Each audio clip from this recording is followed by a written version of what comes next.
para dar continuidade ao nosso quarto seminário sobre durabilidade das estruturas de concreto. Novamente gostaria de agradecer muito aos nossos patrocinadores, a Penetron, a Gerdau e a Master Builder Solution, sem as quais a gente não teria um seminário com a qualidade que eu entendo que nós estamos tendo, com as pessoas que vieram. Eu gostaria de... Permite só, porque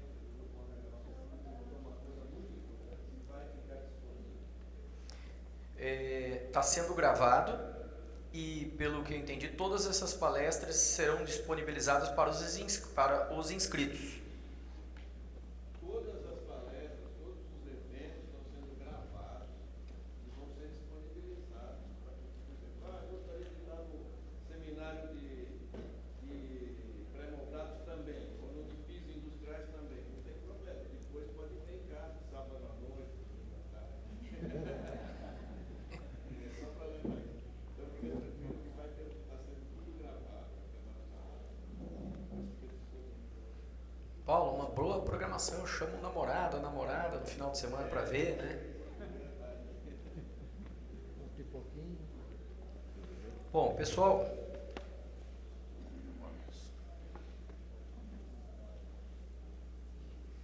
é um prazer muito grande chamar a arquiteta Adriana de Araújo, que é do Instituto de Pesquisas Tecnológicas de São Paulo, está aqui também representando a Gerdau, e que vai nos falar sobre metodologias de avaliação da corrosão em concreto armado e de técnicas de proteção, ensaios de campo e laboratoriais. Por favor, Adriana, é um grande prazer recebê-la aqui. Olá, boa tarde. Obrigada pela presença de todos vocês. Deixa eu pegar aqui.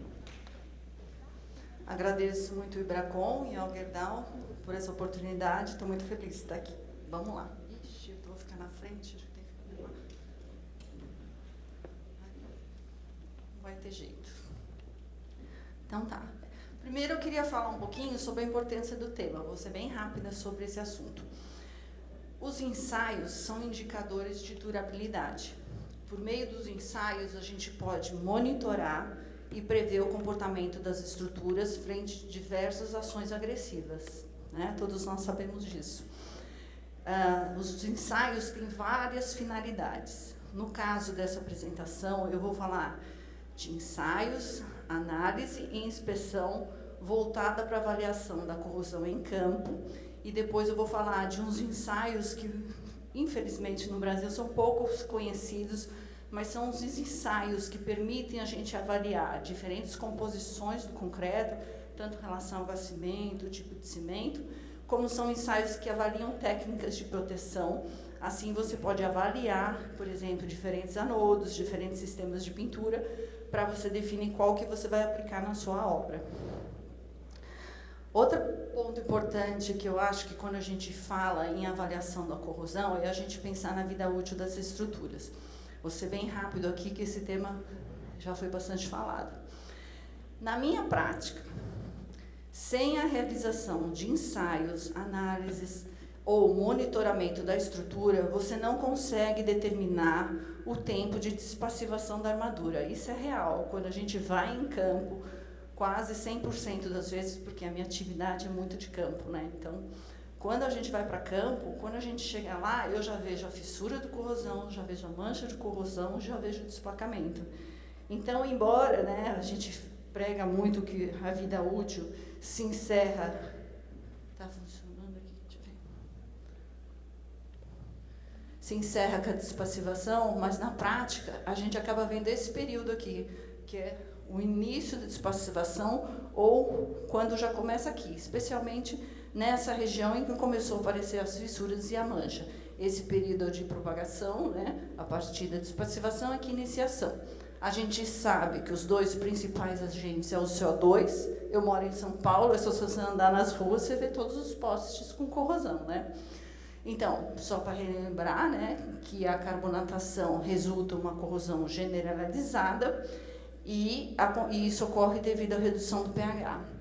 No caso dos íons cloretos, a barra está passiva, atinge um teor crítico de íons cloretos junto à armadura e forma um pitch. Aqui eu estou mostrando o que é um pitch. É uma área de diâmetro que a profundidade é menor do que o diâmetro. Aí, por microscópio, aqui uma foto ilustra bem o que é um pitch. O que é um pitch? Aí a tendência é assim: surge um pitch, aí surge outro na adjacência, eles vão se agrupando e vai formando uma área de corrosão localizada. Aí, como mostra o desenho aqui, que é da Carmen Andrade, você tem um primeiro pitch, aí vão formando outros, eles vão se agrupando e formam uma área de corrosão localizada. Só que, na minha prática de campo, por exemplo, em pia, a gente chega lá, a corrosão, o ataque pelo íons cloretos, já pegou grande parte da armadura, ela já se generalizou, né? Por quê? Porque o avanço dos cloretos começa numa região de mais heterogeneidade e depois vai se expandindo e você tem a corrosão uniforme acontecendo. E é importante aqui dizer duas coisas, né? Na minha opinião. Que você está vendo que eu fiz ensaio de fenolftaleína, que a região onde está com uma corrosão já severa está com concreto carbonatado, não está carbonatado? Então, é um alerta para a gente, porque às vezes as pessoas usam muito o diagrama de Pourbaix, dizendo que baixou para 6 o pH e aí corroeu. Não, com cloreto você pode iniciar a corrosão com pH 12,5. Então, isso é uma coisa importante de falar, porque as pessoas sempre relacionam corrosão com baixo pH, e não é bem assim, nem sempre, né? Então, é isso. Agora eu vou começar, então, a falar da apresentação. Eu vou falar um pouquinho dos ensaios em campo. Eu queria dizer que essa metodologia é a minha metodologia, que a gente usa da minha equipe para a gente usar em campo, certo? Do IPT. Talvez outras empresas tenham outra metodologia, até seria legal depois conversar, porque eu também posso aprender e acrescentar coisas, né? Então, eu vou falar sobre como eu faço essa inspeção para avaliar a corrosão. Isso é feito antes da pessoa definir que vai fazer uma intervenção de reparo. É antes disso, é quando a pessoa contrata a gente, olha, eu acho que eu estou com problema de corrosão.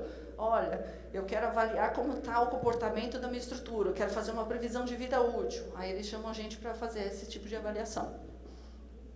E aqui sobre os ensaios, eu vou me basear em algumas normalizações e algumas especificações técnicas que eu acredito que são ensaios muito importantes. Lógico, tem outros, mas eu estou tentando abordar os principais aqui por causa de questão de tempo. A gente sabe que quando a gente vai em campo fazer uma inspeção, o nosso objetivo é colher dados, né? Sempre a inspeção é objetivo, é colher dados para fornecer informações necessárias para você dar um diagnóstico e um prognóstico da estrutura.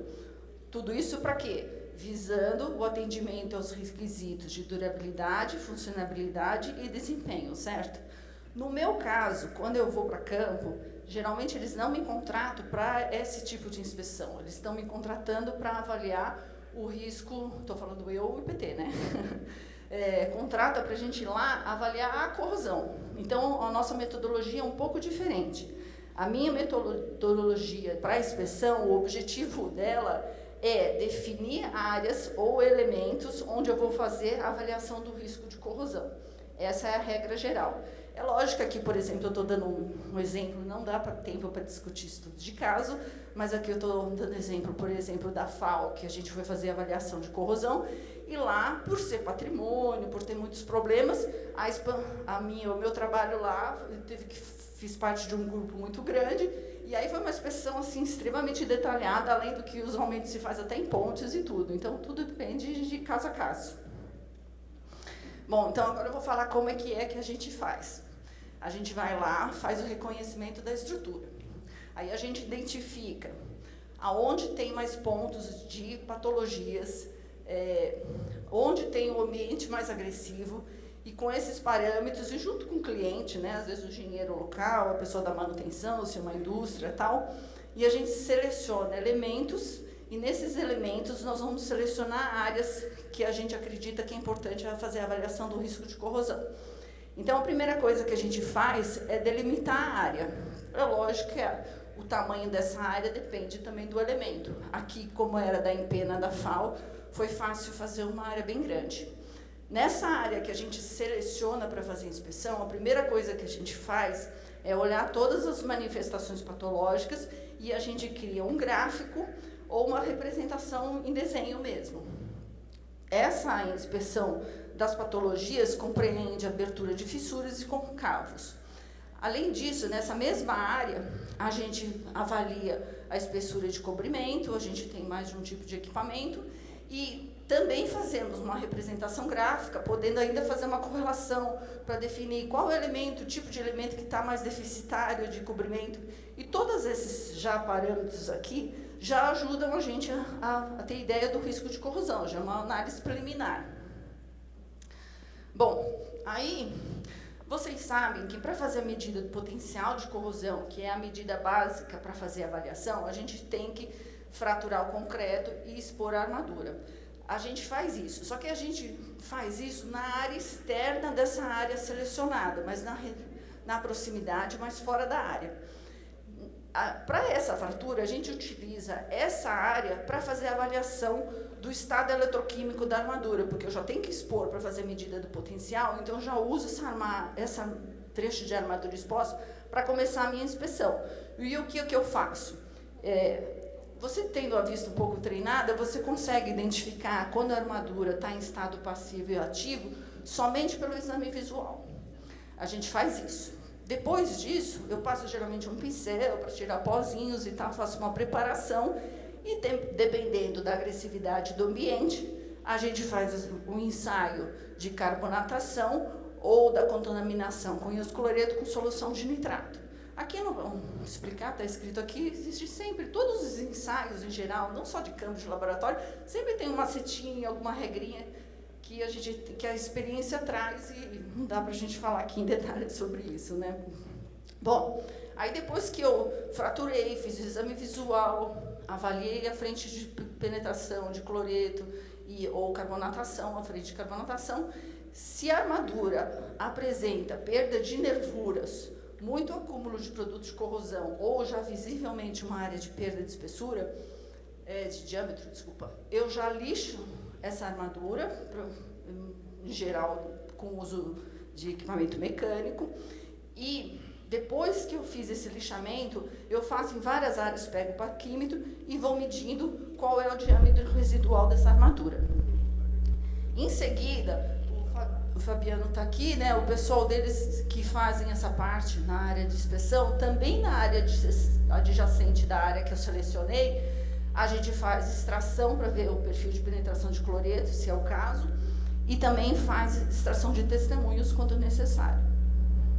Isso aqui é uma coisa que eu vou falar adiante, de usar o testemunho para fazer ensaio de corrosão. Então, todas essas análises que eu falei no slide anterior e nessa, a gente já faz uma matriz de correlação, que aquilo eu estou botando exemplo. Porque você sabe que a área onde mais tem patologias, por exemplo, tem fissura com abertura maior que 0,3, tem um concreto muito segregado, então você vai juntando isso com a deficiência de cobrimento, então você já sabe, naquele elemento, na área, qual delas, ou qual tipo de elemento tem maior risco de corrosão. Você já começa a ter uma ideia geral de um panorama da obra que você está avaliando. Bom, esse aqui é um adendo para a gente discutir. Isso aqui é a maioria da literatura da Carmen Andrade. Então, o que eu quero explicar aqui? Quando a gente mede o diâmetro residual, você compara o valor do diâmetro residual com o diâmetro original. Aí você sabe qual foi a perda. Essa perda a gente chama de penetração de corrosão. Essa penetração de corrosão tem dois tipos. A generalizada, usualmente pela carbonatação, e a de cloreto, que a gente chama de PDPIT. A de carbonatação a gente chama PDX ou PCOR. Eu, pelo menos, né? Estou acostumada com base na literatura. Bom, e aqui eu achei bem legal essa fotografia que eu pus, que dá para eu explicar para vocês duas coisas, macrocélula e microcélula. O que é uma macrocélula? A macrocélula é exatamente aqui, ó, é uma corrosão localizada com uma variação significativa de perda de aço, tendo algum ponto, uma área de maior profundidade. Então, isso aqui significa macrocélula porque é o seguinte, essa área que está corroendo, a gente chama de anodo de corrosão, a área anódica de corrosão. A área adjacente que não está corroendo, a gente chama de catódica. E essa aqui é a representação, uma área que está sendo o aço consumido e outra área que o aço está consumindo em taxa desprezível ou se mantém passiva. No caso da corrosão generalizada, já está vendo? Ó, você vai vendo em volta da armadura, toda ela está corroendo. Quando a gente faz a decapagem, vê assim uma corrosão uniforme. Uniforme mais ou menos, né? Porque lógico que tem algum lugar um pouquinho mais profundo, outro menos. E em seguida, desculpa. Bom, aí com essa determinação, a gente faz a avaliação. A gente pode até fazer uma estimativa da taxa se você tem ideia de quanto isso passivou, porque você conseguiu determinar a penetração de corrosão. Se você tem o tempo de passivação, você tem ideia da taxa. E essa avaliação de penetração é muito importante em áreas que têm armadura exposta, em áreas de fissuras longitudinais indicativas de corrosão e início de esplacamento. Então, essas áreas a gente sempre escolhe ao longo da estrutura para ter uma ideia de perda de seção. Bom, aqui também é um outro adentro que, usualmente, os clientes não pedem isso, mas às vezes a gente faz. Você pode comparar o valor que você teve de penetração de corrosão com um valor pré-definido por essa equação que te diz quando vai aparecer a fissura de cobrimento no concreto. Lógico que tem a gente sabe que no caso da corrosão por cloreto, nem sempre tem a fissuração, porque tem muita água, os produtos acabam precipitando e não fica com aquele volume necessário para fissurar, né? Demora mais tempo. Mas, em geral, você pode usar essa equação, que relaciona o cobrimento, o diâmetro, e a resistência à tração com compressão diametral.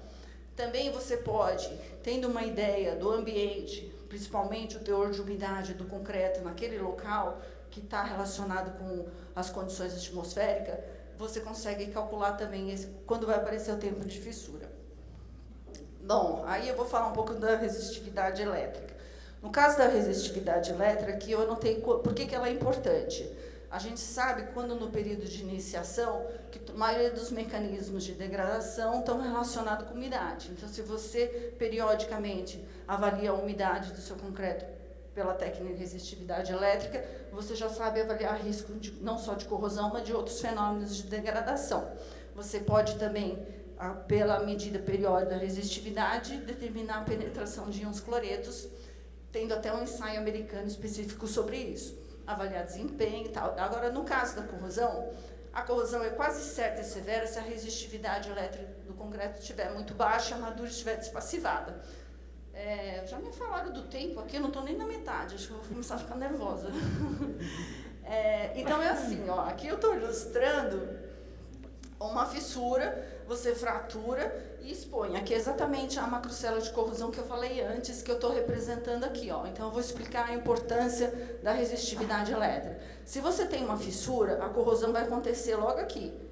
Se o seu concreto está pouco úmido, a área catódica ela vai ficar logo aqui na redondeza. Aí a relação de área anódica com catódica é muito pequena. Então, você tem uma célula de corrosão em que a taxa não é tão severa. Em relação a outra que pode acontecer, se o concreto estiver mais úmido, com menor resistividade elétrica, o campo de atuação é maior, porque você vai ter uma relação de área muito maior entre A e a área C catódica, que seria toda essa área, né? E outra coisa muito importante de falar é que a gente não pensa muito nisso, mas quando tem cloreto, o meio fica mais condutivo, né? Em função dessa característica do íon de cloreto. No caso de carbonatação, a carbonatação, as reações de carbonatação consomem íons. Então, você tem uma água de poros mais empobrecida. Então, a resistividade elétrica para conduzir essa corrente já fica prejudicada. Tem que fazer caminhos mais tortuosos. E esses caminhos também são devido porque a gente sabe que forma cristais insolúveis, há refinamento dos poros. Então, isso justifica por que nas estruturas de íons cloretos, em geral, a taxa de corrosão é 10 vezes maior do que a carbonatação. E, às vezes, a gente nem leva tão a sério a corrosão por carbonatação, mas deveria, porque em cidades tropicais como a nossa, que tem muita umidade relativa, a carbonatação, sim, ela tem uma certa representatividade e velocidade. Eu vou tentar andar mais rápido agora. Eu não vou falar das duas técnicas, mas a gente usa muito a resistividade elétrica. Mas na minha prática de campo, para concreto carbonatado, ela não funciona muito, pelo que eu te expliquei, isso é falado na literatura. E aqui são os padrões que a gente usa para avaliar. Eu uso mais o de Gonçalves, mas até o ACI-CITA do Banco Field. Bom, de um tempo para cá, eu tenho usado esse equipamento, porque eu avalio muitas obras com corrosão por carbonatação e a resistividade elétrica nem sempre me dá resultado. E esse equipamento eu consegui até, através de uma tese de mestrado de um funcionário do laboratório de materiais de construção civil, validar o equipamento, o uso dele. Então, eu, nas mesmas áreas que eu vou medir potencial de corrosão, que eu faço um mapa, a demarcação de linhas horizontais e verticais, esses mesmos locais que eu faço a medida de teor de umidade, eu vou fazer de resistividade, de potencial, que eu vou falar em seguida. A medida de potencial, geralmente eu marco uma grade, né, que eu falei, e vou medindo para poder fazer o mapas. Eu uso o Canin e uso o equipamento da Force Technology, que faz taxa de corrosão, mas eu não vou falar de taxa aqui em função do tempo.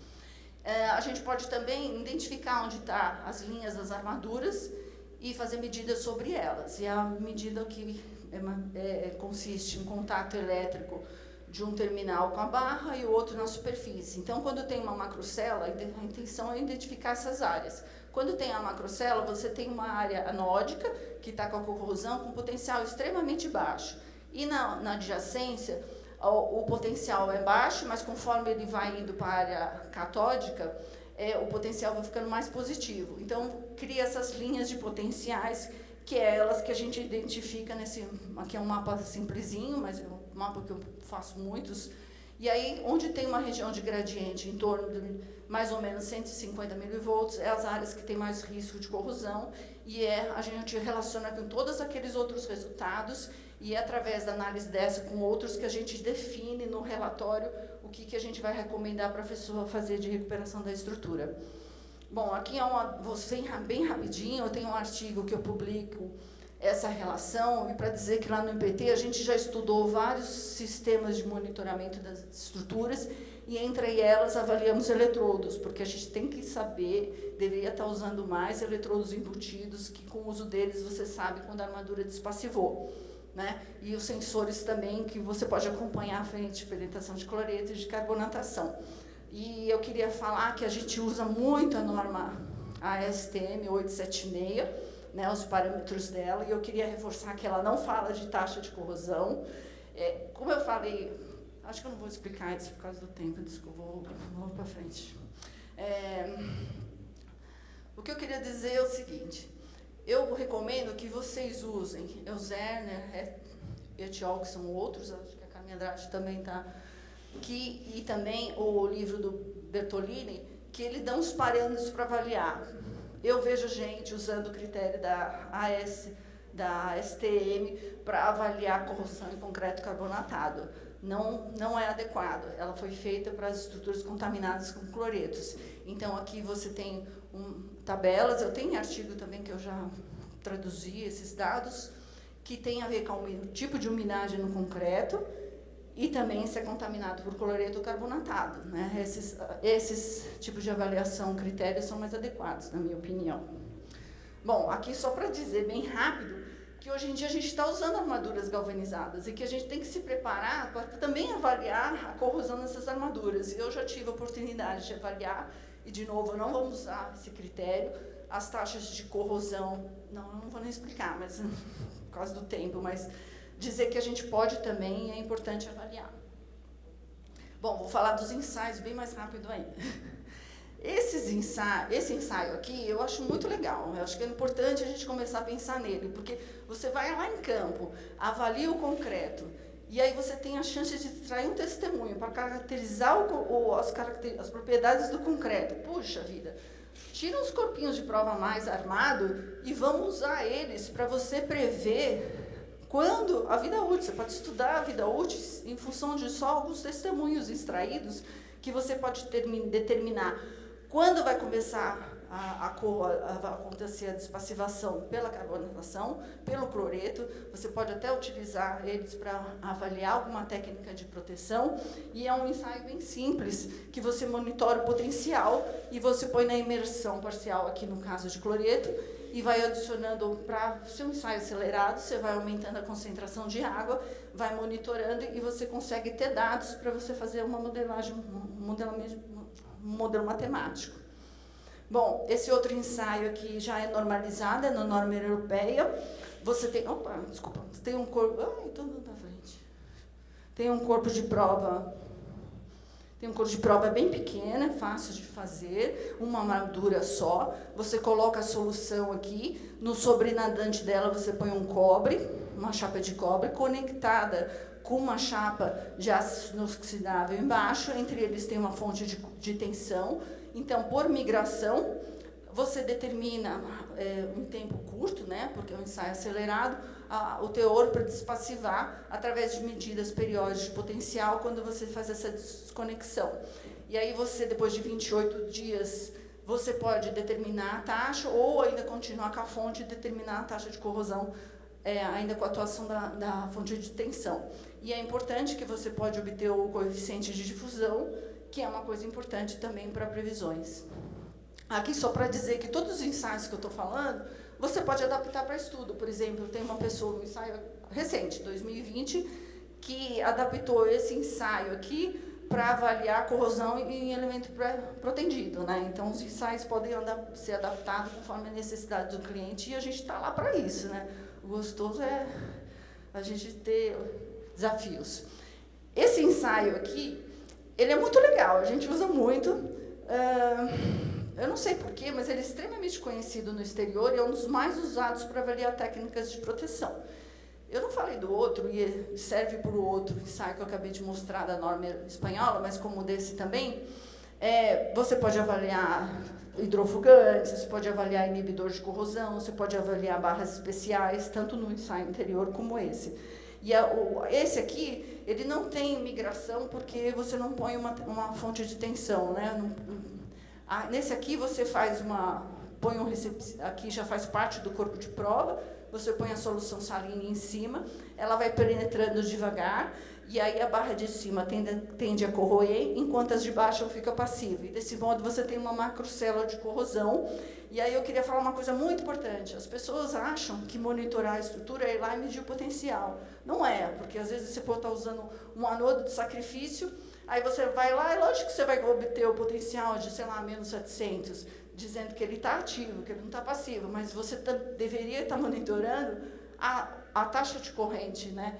E com o resistor ajuda muito a gente nos ensaios, deveria ter criado sistemas de monitoramento em campo também, usando o resistor. E por meio do uso do resistor, se calcula o potencial da macrocélula, que você pode calcular daí a corrente circulante, a carga acumulada, e com isso calcular a taxa de corrosão. Então, esses tipos de ensaios são muito eficientes. Eu vou ser rapidinho para dizer que a gente já fez, tanto ensaios em campo e em laboratório, para avaliar barras de ácido inoxidável e aço galvanizado, isso para cliente, não para estudo. Né? Também fazemos levantamento das curvas, a gente muda alguma coisa, né, dos ensaios para ter mais dados. Esse ensaio aqui eu também vou falar rapidinho, mas eu acho muito importante, porque hoje em dia a gente tem a tendência de ficar usando aços especiais. E aços especiais, sim, ele pode dar par galvânico com aço comum. Então, você tem que fazer um ensaio para ver a possibilidade do par galvânico. Então, esse ensaio é um ensaio em solução que ajuda nessa medida. Aqui é só para dizer que a gente já usou o ensaio da G109 que eu apresentei para avaliar nodo galvânico, para avaliar inibidor, e ele realmente é um ensaio que dá bastante resultado, e a gente aplica as técnicas, e isso aqui é uma coisa que eu gostaria muito de reforçar. Em concreto, a proteção catódica não é a mesma coisa que se aplica em tubulações. O critério que se adota é o de 100 mV, né? E para isso você precisa fazer certas medidas e botar sistemas que possibilitam, né?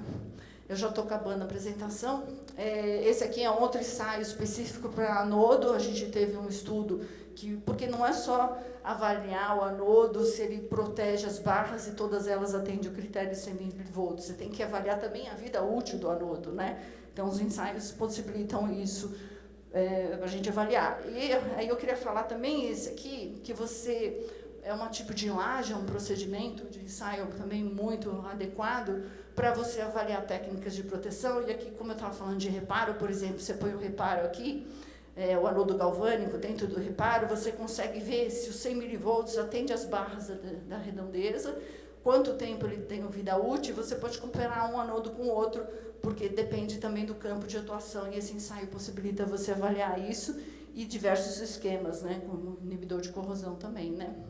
E para encerrar, vou me matar aqui, passar o tempo, né? Esse daqui é o trabalho dos acadêmicos, porque a gente é pouco procurado para avaliar corrosão por carbonatação, né?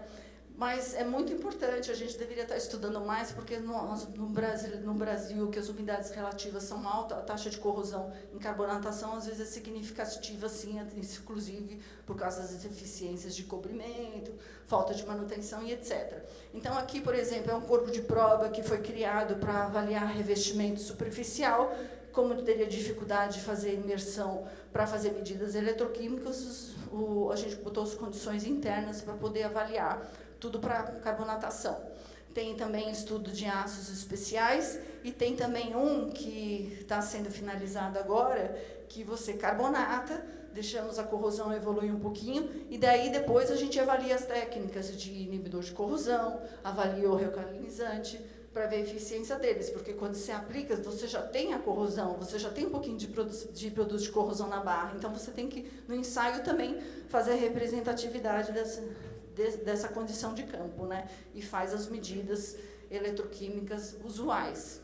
E, finalmente, dizer que a Gerdau está preocupada com a corrosão, tem colaborado com o mercado, está disponibilizando os artigos, está lançando hoje o manual, que fala um pouquinho de inspeção. A gente está preparando um artigo grande sobre isso, e aqui também tem um pouco de corrosão nessa manual da primeira versão, volume 1.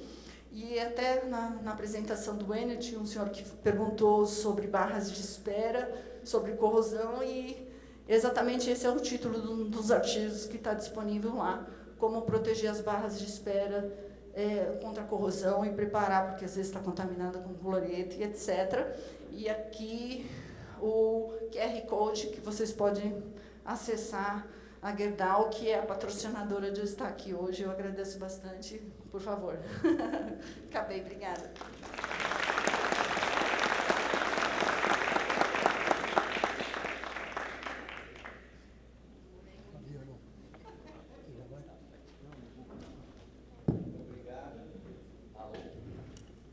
Alô, obrigado.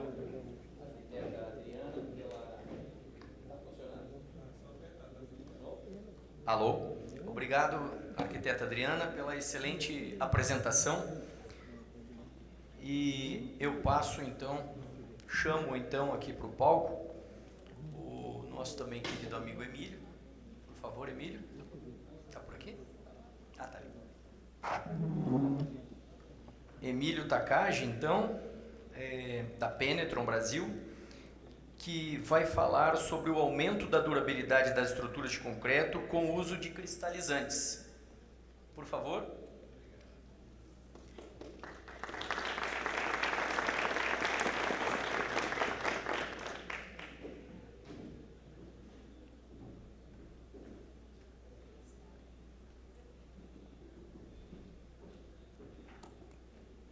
Bom, boa tarde a todos, né?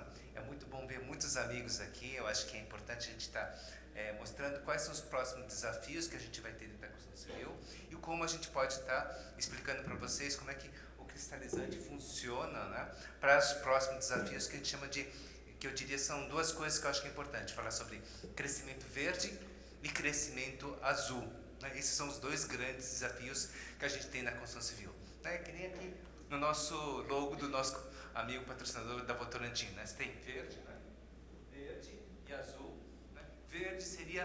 concretos para energia verde, concretos para torres eólicas, concretos para estruturas de energia geotérmica, biomassa, né? Esses são os desafios nossos, né? no crescimento verde. No crescimento azul é crescimento no mar. Então, estruturas de pontes, estruturas de orla marítima, estruturas que eu diria o seguinte, né?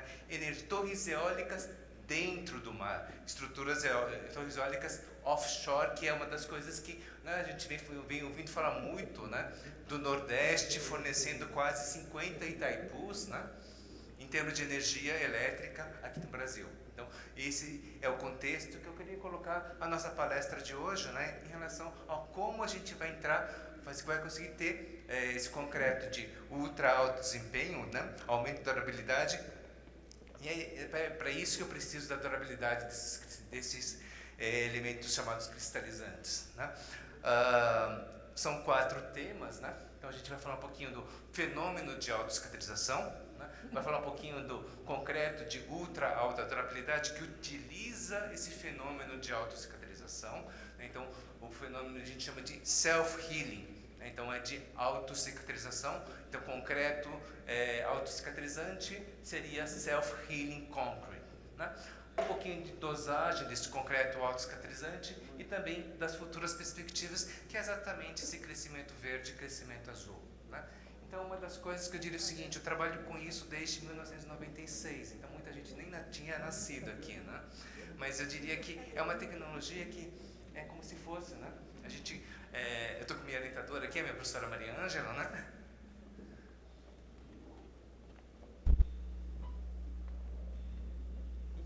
Tá. E a ideia, na verdade... Opa, desculpa.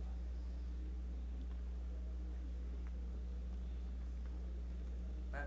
E a ideia é mostrar, a gente compara sempre o concreto autocicatrizante com o concreto Wolverine. Apareceu a foto um pouquinho mais para cima, mas é aquele, né, personagem de ficção científica, que é o X-Men, que tem aquele fator de cura, onde ele leva um corte de katana e ele fecha sozinho, leva um tiro na cabeça, a bala sai, né? E esse é o contexto que, de certa forma, eu diria o seguinte, meus colegas lá do ITA, né, eles tiravam um sarro de mim, porque no fundo parece ficção científica, né? E nesse sentido eu diria que nos últimos 15 anos que essa tecnologia que veio de 2005 para cá, né, ele vem falando um pouquinho de algo que é, né, dentro do RILEM, né, o Comitê Técnico 221, SHC. Então ele tem 2 tipos de autocicatrização, que é autocicatrização autógena ou natural, né, que utiliza os mesmos produtos que você já encontra numa usina de dosagem de concreto. E algo que a gente chama de autônoma, né, que é o que seria algo mais fabricado, mais industrializado, né. No caso da autógena, a gente tem algo em torno do natural que é para muito pequeno, né? Seria alguma colmatação natural, menor que 0,15 milímetros, e algo mais sofisticado que a gente chama de engenheirada, ou é o termo que o professor Liberato Ferrara, da Politécnica de Milão, utiliza muito, né?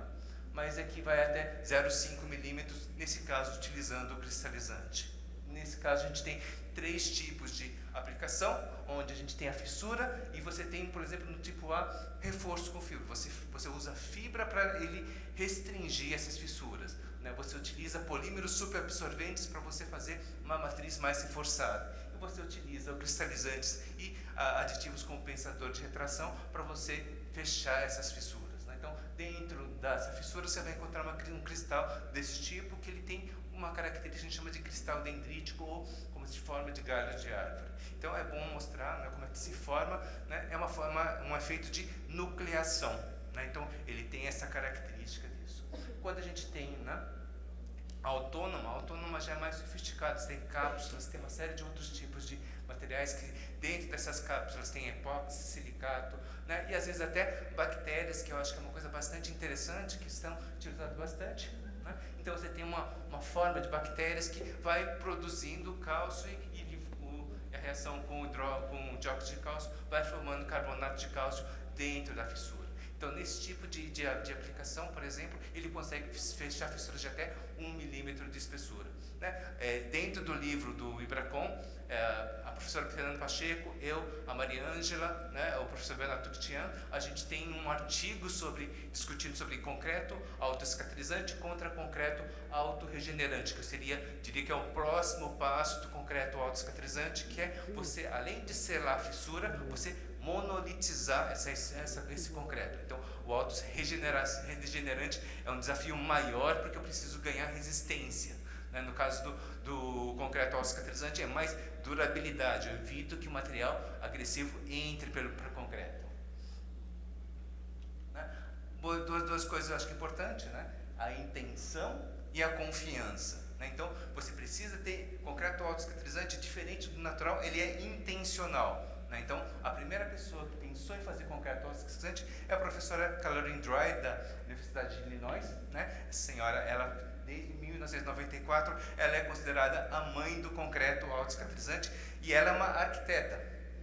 Então, a gente fala que foi os arquitetos que intencionalmente quiseram que as estruturas de concreto não tivessem fissuras, então ela inventou uma forma de fechar essas fissuras. Então, a Caroline Dry é a mãe do concreto autocicatrizante. Eu fiz um trabalho em 1996, então esse é o meu primeiro, diria assim, input num congresso internacional, numa ponte feito em Tóquio, que a gente analisou essa autocicatrização desses concretos.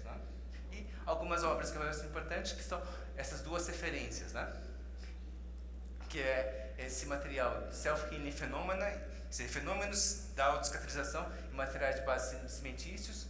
Então, 2013, ele é a base de todo esse conhecimento que a gente tem. E também eu acho que quando a gente começa a falar sobre bactérias, a gente tem o comitê 253, MC, que seria interação dos micro-organismos com o concreto, tanto na forma de fechar as fissuras, mas também a outro lado de deterioração, que é o tema do meu doutorado, junto com a professora Maria Ângela. Aqui é uma foto da última aplicação que a gente teve. A gente teve um congresso em Milão, com o professor Liberato Ferrara, na Politécnica de Milão, foi agora, em junho, e todos esses pesquisadores apareceram nesse congresso. Esse aqui é um mapa que a gente chama de mapa bibliométrico, que você mostra os nomes das pessoas que são importantes. Então, tem a professora Nili de Belli Grande, junto com a professora Tim Votitelbom, o professor Liberato Ferrara lá em cima, junto com o Clerone, que é o professor de Kosovo. A gente tem o Jonkers, que é o responsável pelo bioconcreto.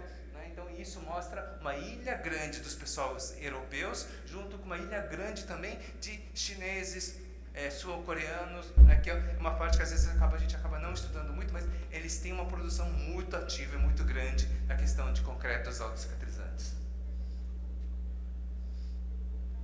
A intenção, agora a confiabilidade, é importante que você tenha intenção, mas que você também saiba que ele vai fechar. Você tem que entender o grau de confiabilidade. Então, nesse sentido, a gente tem o concreto de alta durabilidade, que é o nosso concreto que a gente utiliza, um concreto com cristalizante, mas o passo que eu queria passar para vocês é o que a gente tem mais confiabilidade, que é o concreto de ultra alta durabilidade.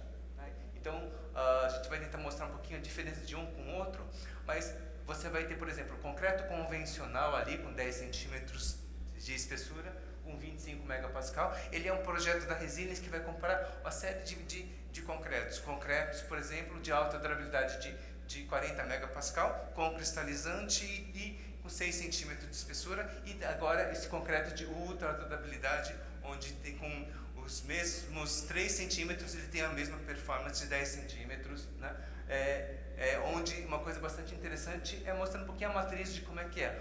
O concreto de ultra alta durabilidade é bem parecido, tem agregados grandes.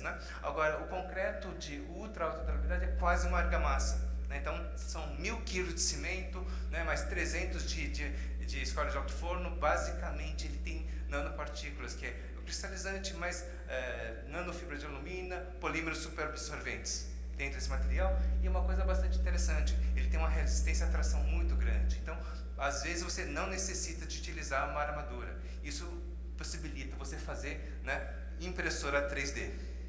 Então, é um outro tipo de aplicação nesse sentido.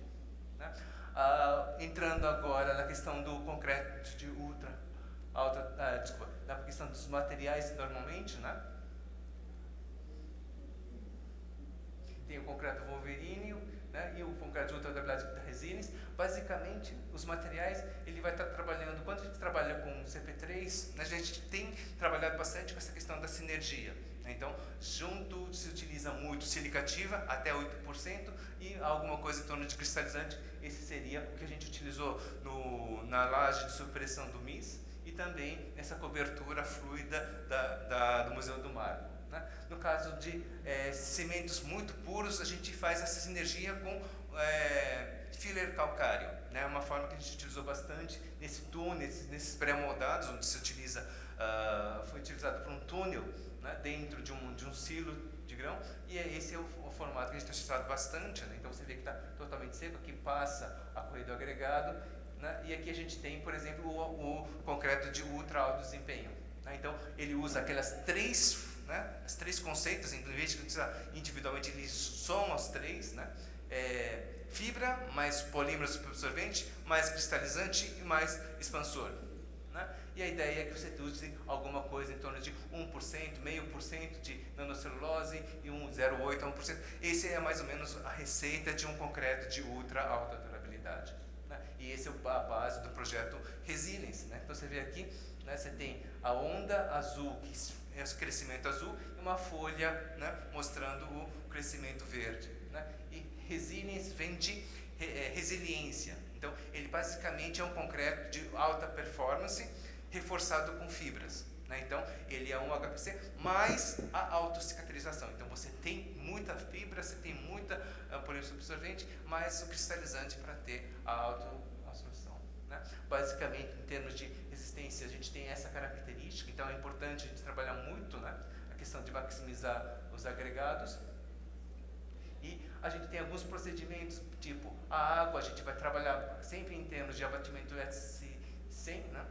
Baixa permeabilidade, a água é suficiente só para hidratação do cimento. Então, tudo que é trabalhabilidade se trabalha com plastificantes, né? Consumo máximo de água, né? Sempre menor que 175 litros de água. Isso vem de uma normativa japonesa chamada JA5, né? Desde 1980 o pessoal do Japão já faz isso, né? A questão do cimento, né? Sempre utilizar material suplementar, então seja ela silicativa, metacaulin, seja ela filler calcário, é mais ou menos essa a ideia. Consumo mínimo de cimento também por durabilidade maior, sempre maior que 360 quilos, e baixa permeabilidade, algo sempre menor do que 0,45 de relação ao cimento. Né? O concreto, a gente tem trabalhado não utilizando o atividade de permeabilidade, né, que seria da nossa norma NBR 11768, né? E algumas coisas que a gente tem trabalhado muito na questão do controle de fissuramento, seja essas fibras de polipropileno, né, aditivo compensador de tração, né? Às vezes também o uso de aditivo inibidor de corrosão é muito comum, e aditivo antimicrobiano também é uma coisa bastante utilizada, principalmente na área de saneamento. Né? Aqui a gente tem o Resilience mostrando um pouquinho, né? Esse é o processo de concreto de ultra alta durabilidade. Esses são todos os parceiros, que é uma coisa bastante interessante, que se formou, né? 5 universidades junto com 14 empresas, que eu acho que é uma coisa que cada vez mais a parceria entre indústria e universidade seria uma coisa bastante importante para a gente também adotar aqui no Brasil. Né? E a gente tem algumas coisas de crescimento verde, biomassa, geotérmica, eólica, né? Que seria basicamente alguns tipos de trabalhos que são feitos, por exemplo, né? Esse tanque, né, de usina geotérmica, ele armazena lama que vem dos geyser, né? A gente tem também, né, lama de perfuração, né? Essa aqui é um reparo de um reservatório usando concreto têxtil. Basicamente ele é como se fosse uma recuperação, só que em vez de colocar epóxi e fibra de carbono, coloca material, esse concreto de ultra desempenho, e um têxtil para fazer a recuperação dessa estrutura. Né? A gente tem aqui, né, esse é um ponto bastante interessante, que é o flutuador em concreto. Né? A gente está muito acostumado a fazer em torres eólicas, né? Offshore, tudo em aço. Né? Hoje, a ideia, na verdade, é que a gente possa mostrar que existe a possibilidade de fazer tudo isso em concreto. Por isso da importância de ele ser resistente, de ser de ultra alta durabilidade. E algumas coisas tipo defensas, né, exatamente para mostrar essa questão do trabalho. Né? E a gente tem as futuras perspectivas, né? O projeto Resilience terminou agora em junho, né, porque ele vem seguida vem o projeto chamado Smart Inks. S de Self-Healing, M de Multifunctional, Advanced Repair Technologies, técnicas reparos em sistemas cimentícios. Né? Quem está liderando esse projeto é a professora Nili Debelli, da Universidade de Gante.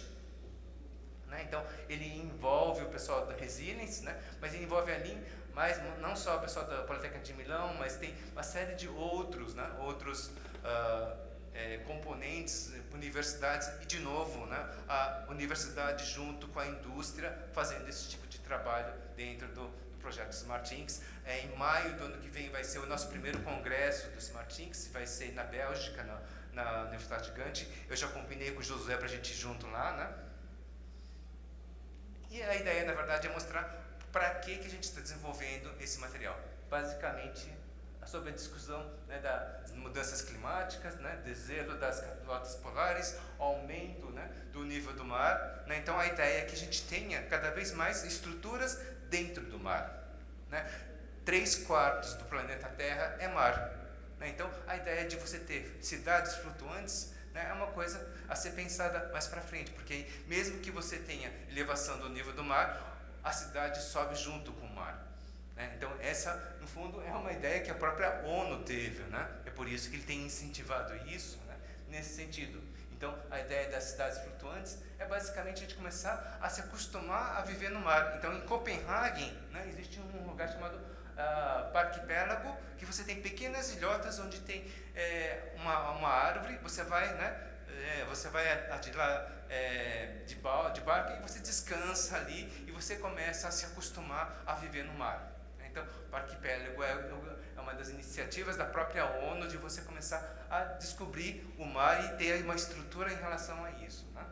A gente tem a loja da Apple, né, em Singapura, que também é flutuante, que fica junto, né, do local. Né? E também a gente começa a ver, né, algumas iniciativas como essa da Shimizu japonesa, onde ele tem, né, uma ilha gigante de 3 km de diâmetro, uma torre de 1 km de altura, né, onde você vai ter toda a estrutura de viver em convivência, piscicultura, fazenda, você ter uma parte de por baixo, né, uma série de estruturas onde você vai ter a parte da vivência fica nessa 1/3 acima, né?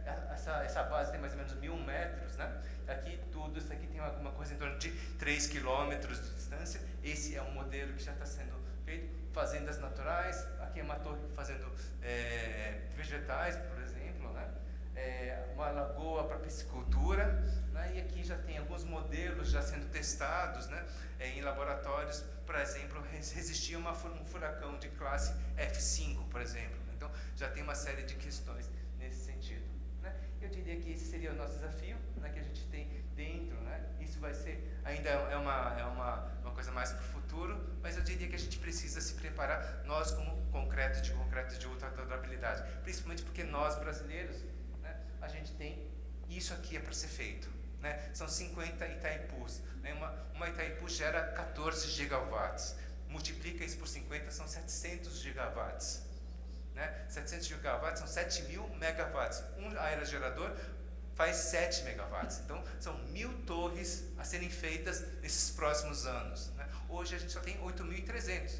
Né? 8.300 em 2021. Quer dizer, multiplicar tudo isso, né, numa infraestrutura dentro do mar. E para isso a gente não pode deixar isso para o pessoal do aço. Né? A ideia é que a gente entre e comece a fazer isso em concreto. Né? Isso, né, a gente tem 50 anos de experiência no Ibracon, né? Então para a gente é muito fácil fazer isso. Muito obrigado, gente.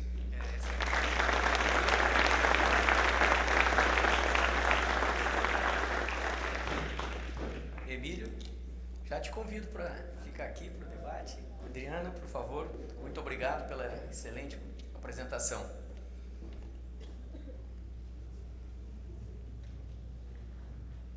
Bom, pessoal, eu abro então a palavra para nós promovermos aí um debate, caso aqui já temos uma pergunta. Isso aí já está tudo combinado, hein? Puxa vida.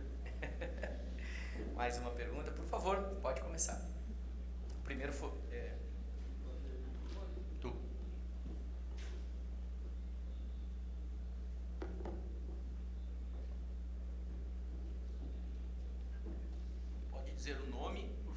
podem dizer o nome e de onde vem.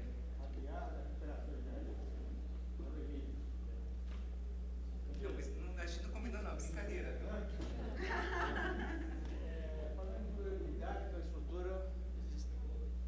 Falando em durabilidade, uma estrutura existente. Ok? Vamos supor um pilar de uma ponte que já está carbonatado, mas a carbonatação ainda não atingiu as armaduras. Eu preciso agir, fazer uma barreira externa para que isso aconteça. Queria que você me fizesse uma comparação entre fazer uma pintura com realcalinização ou fazer uma pintura por cristalização. Comparar os dois métodos, por favor. Fez a ponte aqui, fez também Não, porque ele gosta muito de reorganização, isso é para cutucar ele. Não, e a reorganização foi feita bastante no Maracanã também, né? Então, na época a gente foi na ponte aqui, cristalização. Então a pergunta é boa. Né? São coisas diferentes, eu acho. Né? No caso, eu diria que a reorganização, ele está buscando a você mitigar um processo de carbonatação. Então, você realcaliniza um líquido bastante alcalino que vai entrar dentro dos poros. Então, os poros do concreto vai estar realcalinizado. Então, a gente fala que carbonatação é como se fosse a AIDS do concreto. Você não morre de AIDS, mas você morre devido aos outros tipos de doenças que a AIDS tira o sistema imunológico, né? Porque a carbonatação permite a instalação de novas doenças. Então, o fato de você realcalinizar é uma forma importante de você evitar com que esses poros continuem tendo isso, e depois a gente usa um revestimento, uma pintura, uma argamassa para você evitar que esse líquido perca a alcalinidade. No caso da cristalização, ele é parecido também, só que ele tem adicional um sistema de formar cristais. Então, além de você realcalinizar os poros, você fecha fisicamente, né, com aqueles cristais que eu mostrei, né, na apresentação. Então, esse eu diria que são formas complementares, né? Então, a gente sempre fala que para cada doença você tem um remédio. Então, a função nossa como fabricante é ser uma indústria farmacêutica que faz remédios para a indústria do concreto, para a estrutura de concreto. E os médicos aqui é que prescrevem, né? Você como projetista, o Enio também, vocês escolhem qual remédio vocês precisam trabalhar. Posso dar minha opinião?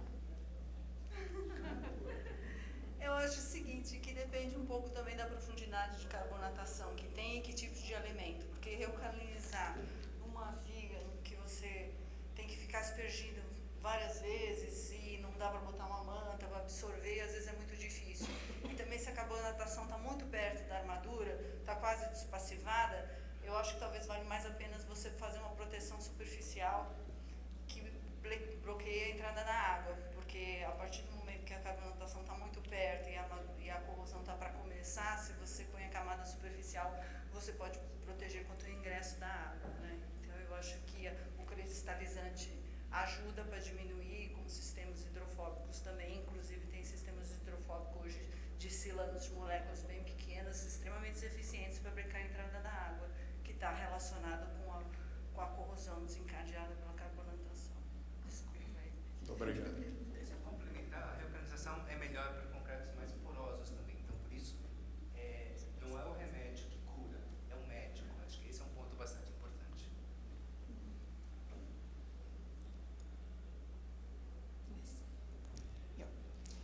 Oi, boa tarde.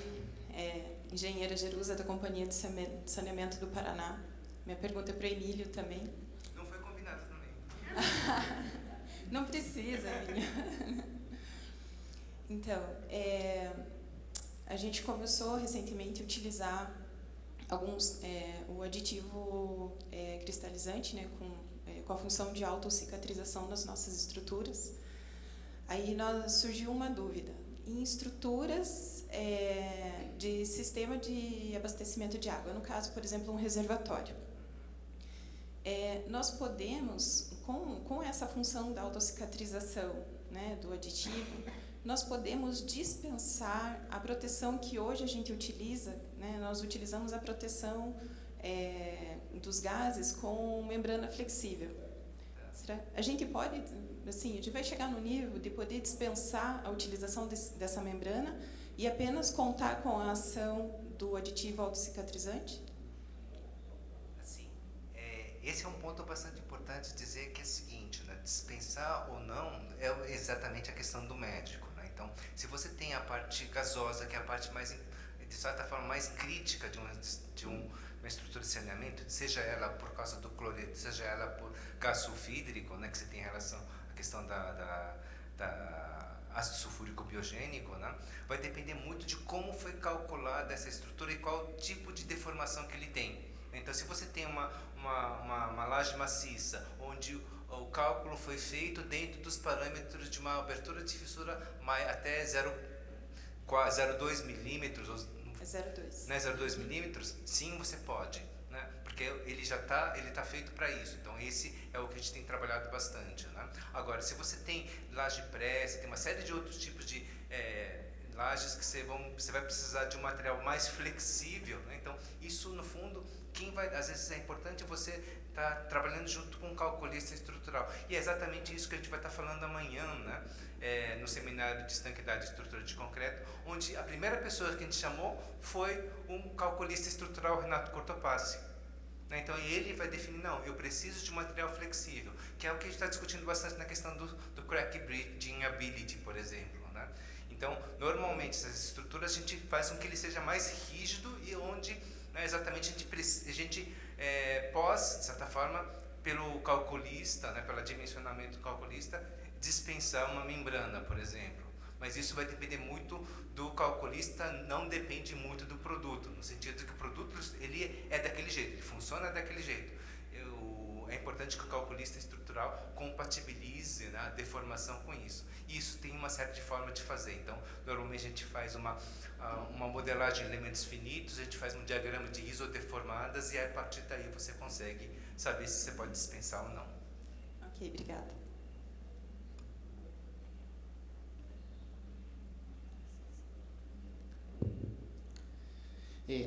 Adriana y Emilio, muchísimas gracias por sus presentaciones muy bonitas en la parte técnica y rejuvenecedoras para todos. Entonces, en la parte técnica yo no tengo mucho que comentar, pero la parte filosófica me encantaría si pudiera yo tener una idea por parte de Adriana y otra por parte de Emilio, ¿no? Por parte de Adriana es, si con la experiencia que tú tienes en todas estas técnicas, consideras que siguen siendo el estado de arte o filosóficamente en qué porcentaje con los nuevos materiales, nuevas costumbres, nuevos edificios, etcétera, deberíamos corregirlas, ¿verdad? Y en caso de Emilio, yo preguntaría la plática, esa visión que mostraste es espectacular sobre muy, muy bonito, o sea, hace que uno sueñe lo verde y lo azul. Y entonces con esa experiencia técnica y todo, ¿cómo sientes la realidad? Si tuvieras que expresarla también en un porcentaje, en qué estatus estados, a dónde llegamos, ¿verdad? Eso es filosóficamente. Eu não entendi muito bem a pergunta, não. Você está falando de técnicas? Eu não entendi a pergunta.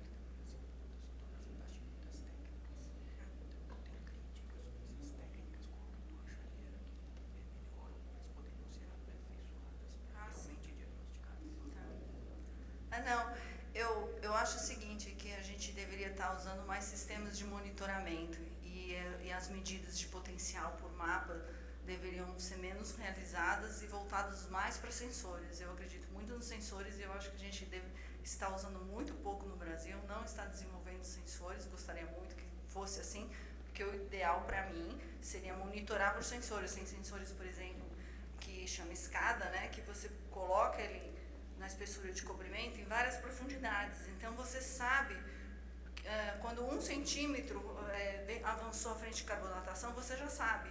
Então você já pode recalcular a vida útil em função só do avanço da carbonatação e do perfil de cloreto. Não esperar chegar lá e muitas vezes, como eu vou na obra, que a corrosão já está acontecendo em algum elemento e eu vou só avaliar nos outros e aí a medida de proteção já entra com estado ativo de corrosão. Então eu acho que o futuro é a gente usar mais sensores, e também eu vi muitos trabalhos, né, na banda, a Alemanha tem, que equipamentos que você consegue, sabe, sistemas remotos que você consegue avaliar grandes áreas de forma mais fácil. E também tem aquilo lá dos gêmeos digital, né, que é uma coisa do futuro que a gente também tem que pensar, que é a integração de tudo e de forma visual, né? É isso. Respondi a sua pergunta?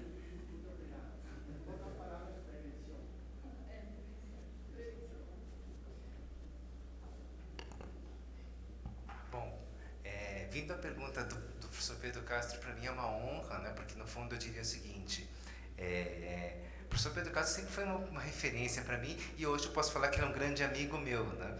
Porque é uma referência que eu ouvia muito dele, né? E uma das coisas que eu acho que a gente, como professor, né, a gente começa a entender que o nosso grande objetivo na sala de aula, mais do que passar conhecimento, é desafiar e fazer com que os alunos sonhem, né? Então, eu vejo vários alunos meus aqui também, né? Eu acho que esse é o ponto importante, né? Então, a gente, como professor, a gente precisa, né? Que nem a minha professora Maria Ângela, ela faz a gente sonhar, né, nesse sentido, né? Porque a gente tem que ter um objetivo do porquê que a gente tem que fazer coisas, entre aspas, né, da ficção científica, né? E eu acho que esse é o ponto do desafio de um doutorado. O doutorado tem que ser uma coisa inédita, mas é porque os desafios são inéditos, né? Você fazer uma cidade flutuante, nunca você vai imaginar. Você vê isso nos filmes, por exemplo, Wakanda, né? Atlântida, né? Então, parece ficção, mas no fundo a gente tem 50 anos com conhecimento para fazer isso, né? Quando eu vi o pessoal da Universidade Politécnica de Valência fazendo aqueles flutuadores, né, para fazer as torres eólicas offshore, eu vi e falei, professor Serna, o professor Serna falando assim, não, a gente tem esse trabalho, a Stefania Coenca, né, todo esse pessoal mostrando que dá para fazer uma infraestrutura dentro do mar, né, com vigas de concreto para ficar 30 anos, 50 anos, 300 anos dentro do mar. Por isso que a gente precisa de um concreto de ultra alta durabilidade, né? Então eu acho que essa perspectiva eu acho muito bonita, e eu gostei, esse elogio eu guardo muito como um amigo. Muito obrigado. Boa tarde. A minha pergunta vai para a Adriana. Sim. Eu sou engenheiro civil Luiz Fernando Trilha Ribeiro, de Florianópolis. Doutora Adriana, é uma pergunta simples. Não, você vai... a gente tem... Há muito tempo que eu venho trabalhando com isso, sobre ânodos de sacrifício. Existe algum estudo que me diga, em função da taxa, da área de armadura que eu tenho, eu vou usar tantos anos de sacrifício por aquela área? E eu gostaria também de dizer, aproveitar, professor Enio, que aqui também tem muitas referências minhas, que vocês todos são minhas referências. Muito obrigado. Bonito que você falou. Obrigada a todos nós, né? Então, é assim, a maioria dos fornecedores de anodos galvânicos, eles têm uma tabela que é indicativa em função da grama de zinco puro e também da dimensão, né? Porque tudo também influi a área, não só a quantidade, mas a área exposta de zinco. Eles têm umas tabelas que relacionam a área de armadura e o número de anodos que você precisa e a distância que você põe, que cada anodo tem um campo de atuação. Eu não gosto muito dessas tabelas, não, porque por isso que eu gosto dos ensaios. Eu acho que o ensaio ajuda muito a gente a avaliar, porque quando eles dão esses resultados, eu não sei o concreto que ele está usando, a distribuição da armadura, então eu acho que os ensaios, na hora de você selecionar um anodo, ajuda, né? Eu tive possibilidade no IPT de fazer alguns ensaios e os anodos funcionaram muito bem, tiveram um campo de atuação bastante adequado, então pode te dizer que são confiáveis, mas a distribuição também acho que depende muito de cada obra, se está contaminado com cloreto, se é carbonatado, as condições de exposição que vai manter a umidade, porque se o concreto vai ficar seco, você não precisa do anodo. Se você vai fazer um revestimento, vai colocar uma cerâmica depois em cima do concreto, né, da estrutura. Então, tem diversos fatores. Então, eu acho que isso dificulta realmente, porque de cada caso é um caso. Mas, de qualquer forma, você tem as tabelas guias para te orientar e aparentemente funciona, porque eu já acompanhei várias obras e os anudos lá estão funcionando conforme a especificação do fornecedor. Mas eu acho que tem particularidades. É isso. Eu te respondi?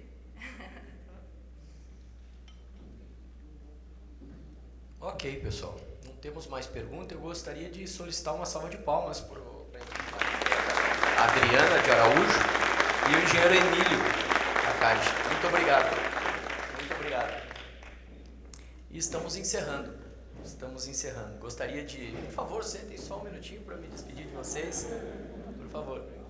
Gostaria de comentar que ao longo do dia, várias vezes eu fiquei olhando aqui o público e a nossa sala, acredito que 90% do tempo ficou completamente lotada.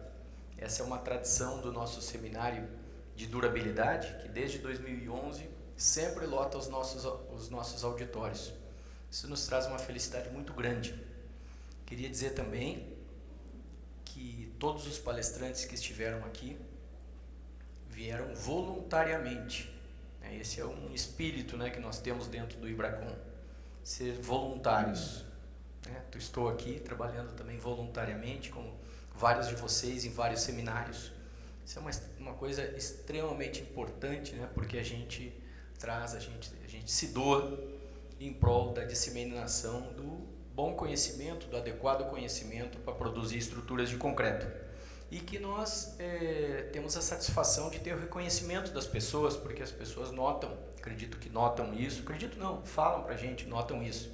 Isso nos traz uma satisfação imensa, né, de trabalhar dessa forma. Mas não é só a quantidade de pessoas que nós tivemos aqui no nosso auditório. É um auditório muito qualificado.